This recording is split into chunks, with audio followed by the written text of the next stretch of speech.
nyebut aja. Oke, Mas Yud.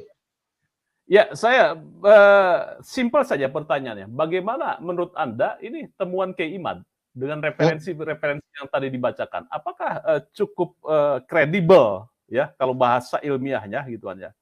Cukup bisa dipertanggungjawabkan sebagai karya ilmiah atau menurut Anda ada kritikan di sana sini? Ya memang sebagai karya ilmiah memenuhi, apalagi didukung oleh DNA ahli-ahli sejarah. Tetapi karya ilmiah juga ikhtilaf, biasa itu Mas. Ada kemudian yang dengan Rois Am aja itu kan ikhtilaf mengatakan bahwa Ubaidillah itu bukan fiktif. Jadi kredibel tapi tetap ikhtilaf karena ada yang punya pendapat lain. Itu fakta itu terjadi. Nah, oleh karena itu baru-baru ini aja, baru kemarin aja kan Robito itu melaporkan orang yang ngaku-ngaku jual beli habaib. Bayangkan, sementara Robito sendiri dibatalkan oleh Ki Imad. Bayangkan itu yang batal membatalkan yang batal lagi. Dan jadi begitulah, ini masalahnya ikhtilaf ini. Dan polisi melayani itu. Ya, karena apa? Karena Rois Am PBNU mengatakan bahwa sosok Ubaidillah tidak fiktif, sementara Anda ini mendeklar bahwa ini ahistoris. Missing link-nya di mana ini, Kiai?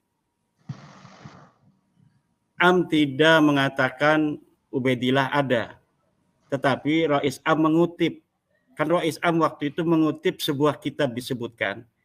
Kitab itu namanya Al-Ghurar, karya Ali Khirid Ba'alawi. Ada kitabnya. Nah, Rois Am mengatakan di dalam kitab Al-Ghurar, Ubaidillah itu ada. Nah, itu tidak berarti bahwa Rois Am itu mengatakan Ubaidillah itu ada dalam kesimpulan ilmiah. Tapi masih menukil dari kitab orang Ba'alawi yang namanya Ali Khirid yang wafat 960 Hijriah. Ya, sedangkan pengakuan mereka sebagai turun Nabi itu 895. Hanya sekitar 65 tahun sejak kitab pertama itu dikarang, kreasi nasab Ba'alawi itu dibangun, kemudian ada lagi orang Ba'alawi yang kemudian mengarang kitab namanya kitab Al-Ghurar. Dan kitab itulah yang dikutip oleh Rois Am. Dalam tradisi NU kan ada sebagian yang mengatakan kalau ada sebuah narasi proposisi dalam sebuah kitab yang mu'tabaroh, itu bisa kitab itu dijadikan pegangan. Itu sebenarnya bukan di dalam bab nasab ya, tetapi dalam pemikiran, dalam teologis, dalam saintifik gitu. Tapi kalau dalam nasab itu adalah tidak bisa dilepaskan dari ilmu sejarah. Ilmu sejarah itu haruslah logis dan verifikatif. Nah, ketika sudah logis, maka kita verifikasi. Betulkah berita yang ada di dalam kitab Al-Ghurar ini? Kitab Al-Ghurar yang dikarang 960 Hijriah, kemudian mengkhabarkan sebuah peristiwa sejarah tentang sosok namanya Ubaid yang ada di tahun 383 Hijriah. Ini untuk mengetahui apakah berita yang ada di dalam kitab Al-Ghurar ini benar, harus diverifikasi di kitab-kitab yang dikarang pada masa Ubaidillah ini. Dan saya telah mengkajinya. Dari mulai hari wafatnya Ubaidillah 383, setelah itu sampai pengakuan tahun 895 Hijriah, itu ada banyak kitab, baik nasab dan sejarah yang ditulis, dan tidak ada satupun yang menyebutkan seorang yang namanya Ubaidillah, baik dia sebagai anak Ahmad bin Isa, maupun hanya ketokohannya dalam sejarah.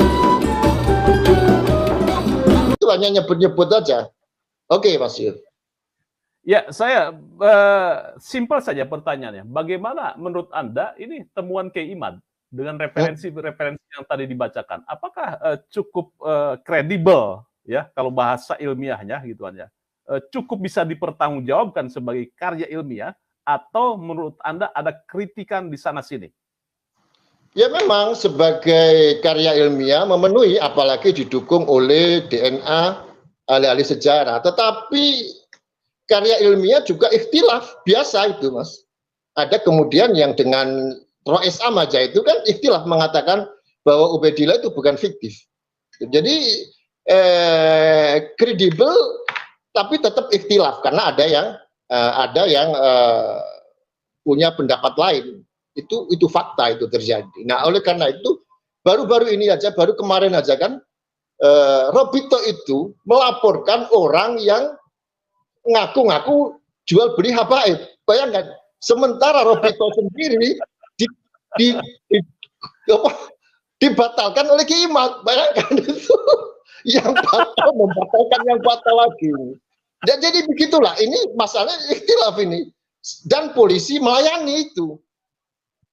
Ya, karena apa? Karena Robito punya badan hukum, maka seluruh produk yang dihasilkan termasuk soal nasab ini tentu ada dalam koridor hukum sebagai badan hukum itu, Mas. Jadi ini yang yang berhak menjawab seluruhnya apa yang disampaikan Pak Kiai Imad adalah Robito itu sendiri. Kalau masyarakat soal Habib itu hanya klaim aja, sebutan-sebutan aja sebagai fenomena dalam masyarakat kita, ya begitu. Orang mancung hidupnya dipanggil Habib, itu udah biasa gitu terjadi. Jadi itu jadi dua hal yang berbeda ini, Mas. Makanya yang menjawab soal-soal penemuan ilmiah ini ya Robito sendiri kan, karena Robito yang mendeklir bahwa dia adalah garis ada sambungan ke Nabi. Ya, maka Robito sendiri yang harus bisa menjawab ini. Makanya Mas Yusuf kalau bisa undang ini Robito biar langsung bisa menjawab soal ini. Oke, baik. Paralel gituannya. Rois Am PBNU mengatakan bahwa sosok Ubaidillah tidak fiktif, sementara Anda ini mendeklar bahwa ini ahistoris. Missing link-nya di mana ini, Kiai? Am tidak mengatakan Ubaidillah ada, tetapi Rois Am mengutip. Kan Rois Am waktu itu mengutip sebuah kitab disebutkan. Kitab itu namanya Al-Ghurar, karya Ali Khirid Ba'alawi. Ada kitabnya. Nah, Rois Am mengatakan di dalam kitab Al-Ghurar, Ubaidillah itu ada. Nah, itu tidak berarti bahwa Rois Am itu mengatakan Ubaidillah itu ada dalam kesimpulan ilmiah, tapi masih menukil dari kitab orang Ba'alawi yang namanya Ali Khirid yang wafat 960 Hijriah. Ya, sedangkan pengakuan mereka sebagai turun Nabi itu 895. Hanya sekitar 65 tahun sejak kitab pertama itu dikarang, kreasi nasab Ba'alawi itu dibangun, kemudian ada lagi orang Ba'alawi yang kemudian mengarang kitab namanya kitab Al-Ghurar, dan kitab itulah yang dikutip oleh Rois Am. Dalam tradisi NU kan ada sebagian yang mengatakan kalau ada sebuah narasi proposisi dalam sebuah kitab yang mu'tabaroh, itu bisa kitab itu dijadikan pegangan. Itu sebenarnya bukan di dalam bab nasab ya, tetapi dalam pemikiran, dalam teologis, dalam saintifik gitu. Tapi kalau dalam nasab itu adalah tidak bisa dilepaskan dari ilmu sejarah. Ilmu sejarah itu haruslah logis dan verifikatif. Nah, ketika sudah logis, maka kita verifikasi.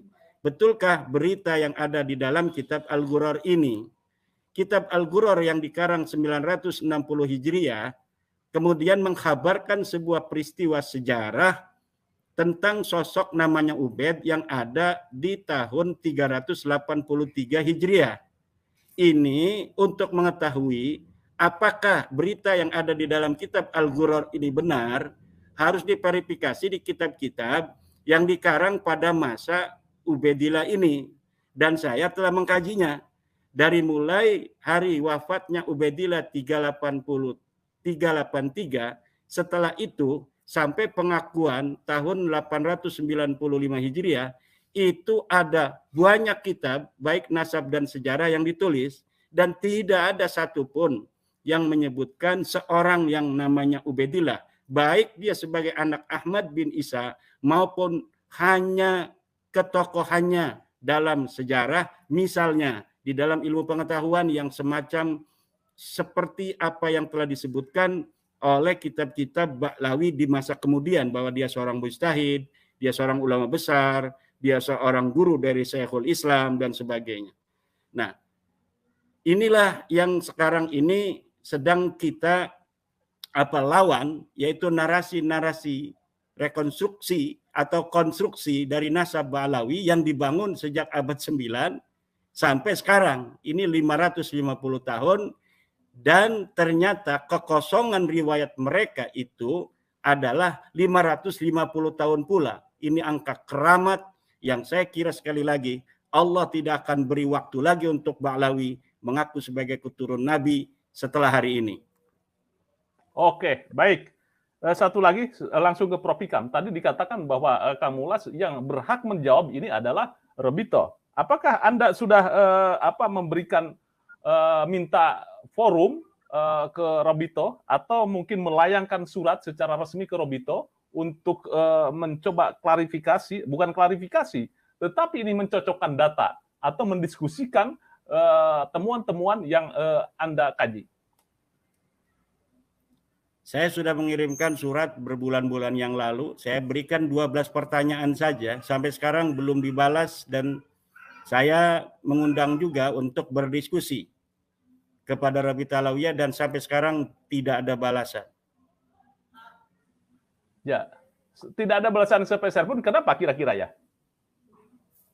Saya kurang tahu. Sementara kalau surat dulu sebelum ini rame, ini kita dari lembaga, saya juga punya lembaga namanya Rabitah Kesultanan Banten, itu pernah mengirim surat protes tentang pernyataan Bahar bin Smith bahwa Wali Songo tidak ada punya keturunan. Itu dibalas oleh Rabitah Alawiyah, dan Rabitah Alawiyah menginginkan adanya kerjasama antara mereka dan kita dari Rabitah Babat Sultan Banten. Tetapi untuk surat saya tentang pertanyaan 12 itu tidak sama sekali ada jawaban.